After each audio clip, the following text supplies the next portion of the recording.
আপনারা লিখিটা বুঝাইতে বেশটি দুজকি আলগাইবার পরীক্ষার জহর আল্লাহ তার হবিবরে পয়দা করছে।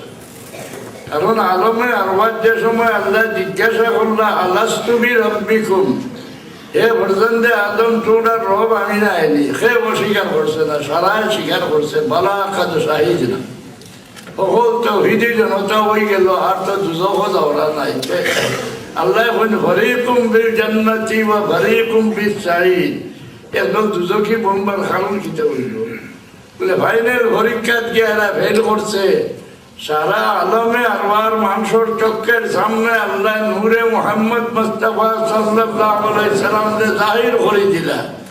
এই নূরের বা যারা মায়ার চোখকে চাইলো এরার মাঝে ইমানের মাদ্দা পয়দা হইল, আর যারা নফরতের চোখকে চাইলো এরা কাফির বা মুনাফিক হয়ে গেল। আল্লাহর হবিবরে দিয়া পরীক্ষা করিয়া বেহেশত আর দুজখি আলগানি, আল্লাহর হবিবের কানেকশন হইল বেহেশত যাইবার পথ, আর আল্লাহর হবিব জনে আড়ালে থাকলে দুজখি।